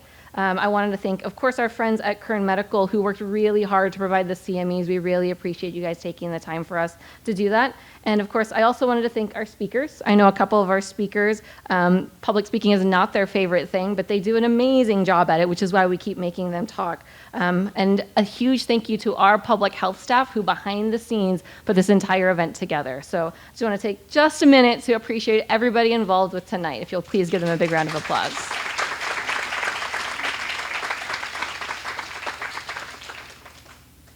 Okay, and I always joke that they put me last because you guys think you're getting out of here early, but you're not. All right, so our learning objectives for tonight, we're going to categorize the role and the function of our Valley Fever ambassadors. And we're going to identify and access our local resources available to you, our providers, as well as our patients. So for the duration of this talk, I am going to be referring to this as valley fever. In a clinical setting, we say coccidioidomycosis, or cocci for short, very, very often, but try to ask your patients to say coccidioidomycosis 5 times fast. It's not happening. In the community, we call it valley fever. That's what it's known as, and that's how, when we communicate with patients, we want to make sure we're using their language. So what or who really are our valley fever ambassadors? This is our goal at having community champions who provide valley fever education to our target audiences as well as the general public. We are hoping, that our Valley Fever ambassadors, we are getting them trained up on materials that are developed by the leaders of Valley Fever education so that we can dispel myths around Valley Fever, because there are a lot of them, and also to ensure accurate information is circulating in our community. We're really relying on us at Public Health curating a lot of that information from our friends at the Valley Fever Institute, our friends at Valley Fever's Americas Foundation, as well as our state and our federal partners, so that good information is given to people so they can make good informed choices. So, a big piece of what we're looking for in our Valley Fever ambassadors is for them to advocate for communication with you as the healthcare providers. We want to give people information so that when they come and they talk to you, they will know what questions you're going to ask and they will have those answers ready, because we all know one of the most frustrating things is when we're not sure if our patients are being honest or if they really know. And so part of this is really communicating with them so they can communicate with you. And what we hope is that our Valley Fever ambassadors will be this mechanism of support for our patients and a force for change in the world of Valley Fever, because this affects not just us here in Kern County. We have a lot of it here in Kern County, but as you can see from the maps that Paul showed, that Valley Fever is throughout the Central Valley, all through the southern United States, moving into Mexico, and also as far north as Washington State. And so this is an ever-growing issue throughout our community and beyond. What are we hoping for with our Valley Fever Ambassadors program? We're hoping for increased general awareness. If you haven't seen the campaign we're spearheading right now at Public Health, we are really looking at just bringing valley fever back to the forefront of people's minds, into the attention of our community again, especially as we start moving into our summer months. We want to lower the threshold to seek medical care. We want our patients to know that valley fever could be something and that they might need to go to the doctor and seek medical care, because we want that faster entry into medical care. We want people to really quickly think, ooh, this might be valley fever. Ooh, I might need to go to the doctor because, ooh, I might need medication. And so part of this information is making their general awareness, increase their general awareness, but also really push them that says, we're a team. Your healthcare providers are part of that medical team for you, and we want you to access them. We are very, very hopeful that in educating more people, they will provide a more thorough exposure history. We all know if we don't ask that specific question, our patients don't remember things. And we really need to dig down to be like, where could you have gotten something? What might contribute to your illness? Because a lot of us just say, I just started coughing and sneezing. I just broke into a headache. And they don't really think back to other things that might be happening or other things that might contribute.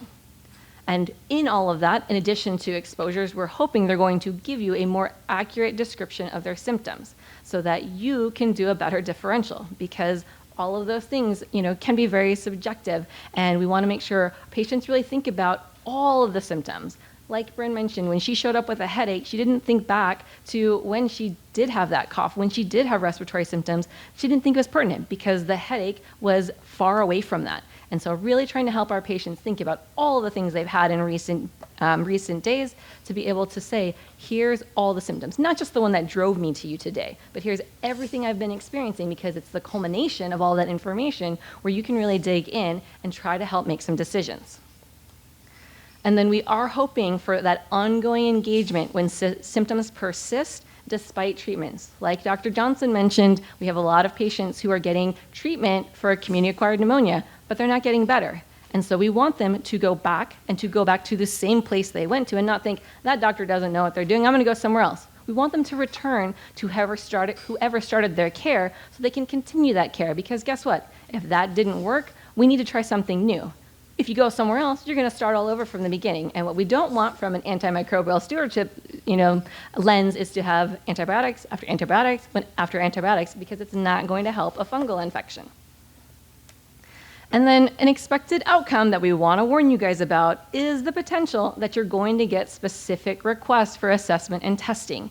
As patients know more, they are going to come to you and say, hey, I think I might have valley fever. And so we want you guys to be prepared for that, because we want to have a collaborative response. When a patient does come in and say, hey, I think you should test me for valley fever, you're going to want to ask them why. And is it because I know somebody who has valley fever, and they think they might have caught it from somebody, which you can't do, and we need to educate them a little bit more? Or is it, I've got this cough, I was, digging trenches in my backyard, and I think I might have been exposed, and that might push it up higher on your differential. And so we just want to warn you, because we know sometimes patients come in having Googled everything and having lots of ideas of what they think they have, and you got to talk them down from it.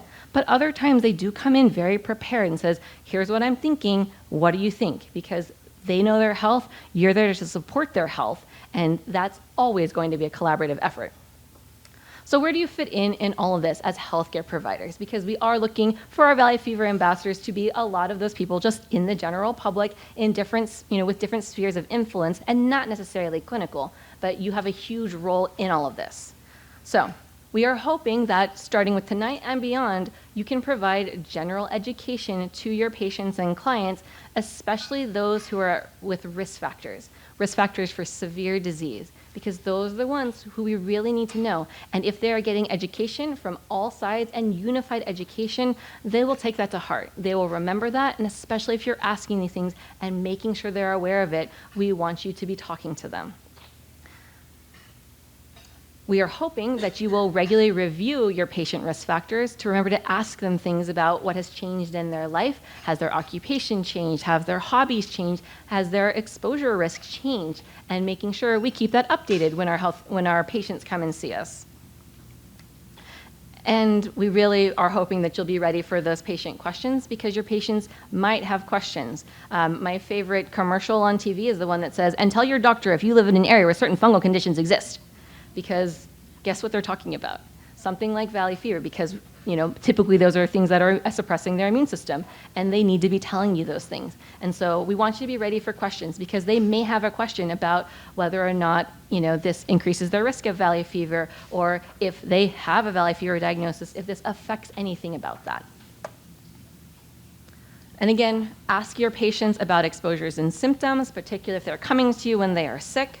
And then, like I said, please be patient with your patient's suggestions because if they have something on their mind, it often takes a bit of counseling to understand why are they asking that? Why do they think they have that? Why do they want us to do this test? Did somebody just, spit this out in their ear and now they're just following up on it? Or do they have a thought process behind this that you can agree or disagree with because you are their healthcare provider? But really hearing them out is really important to our patients because a lot of them have said, nobody is listening to me. I've tried and tried and tried and I can't get help because they don't feel heard. So please continue to be patient with them, help walk them through that. I know it takes a little bit of time, but it does mean all the world to your patients.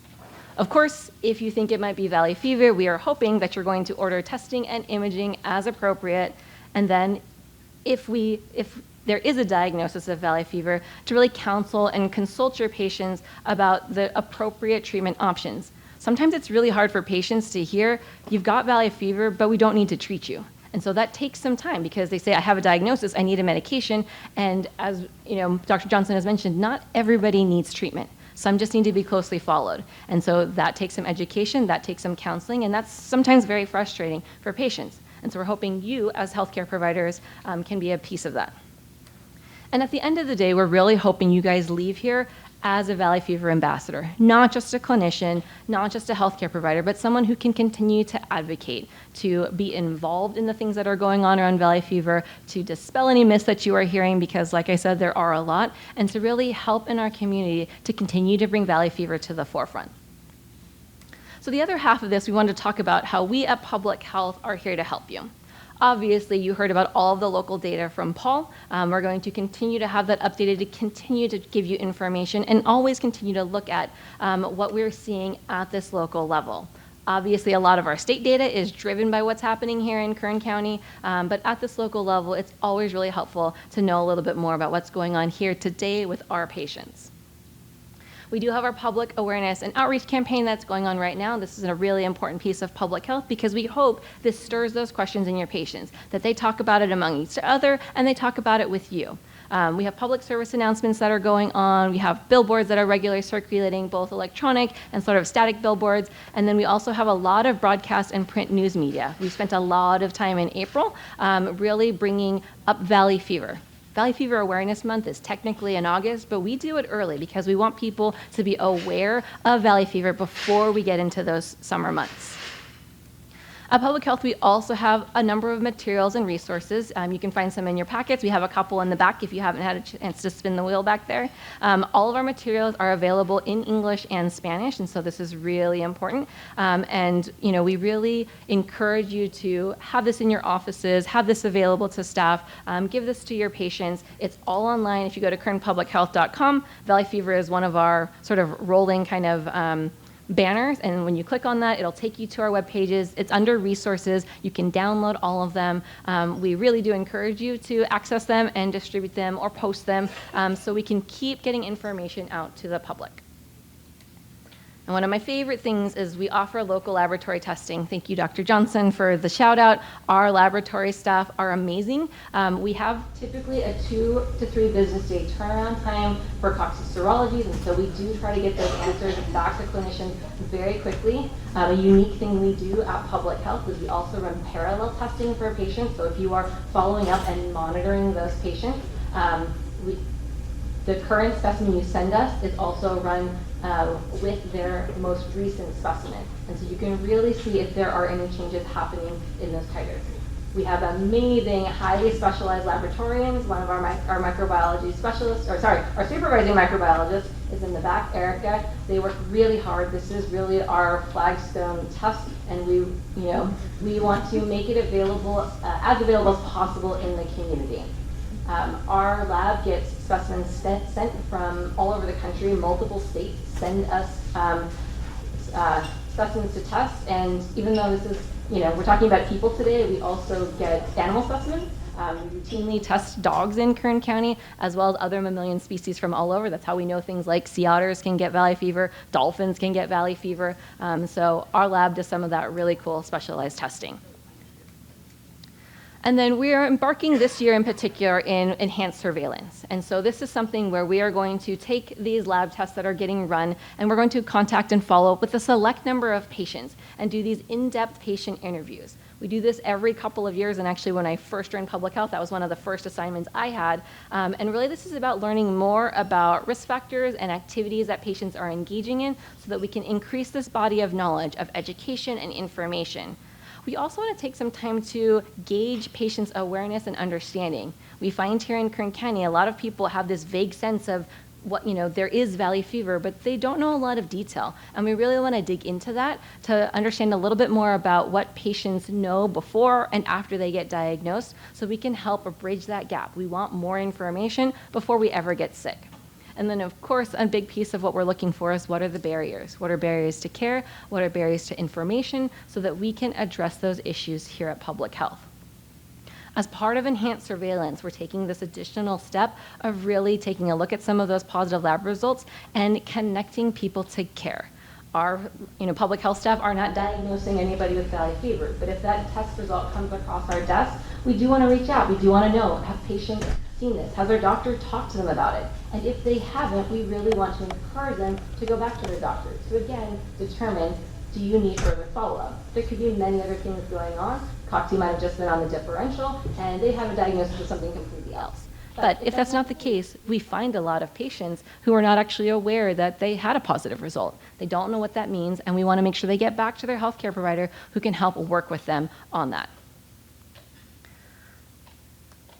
So that concludes this evening presentation. We want to thank you guys so much for spending the evening with us. We really, really do appreciate you being involved in valley fever. We hope you take this information with you wherever you go to all of your patients. Please use the QR code. I see lots of phones going up to make sure you fill out the survey. This is going to be very, very important, especially if you are looking for CMEs. Thank you all for your attention this evening. We really can't express how grateful we are that you were all here tonight. We will be coming up with our next sort of healthcare provider engagement activity. So if you have an idea of something else we should talk about in our community, we'd really like to have any of that feedback you have for us on the survey. And again, thank you to all of the staff, all of the people who made tonight a success. Thanks, everybody. Have a safe drive home.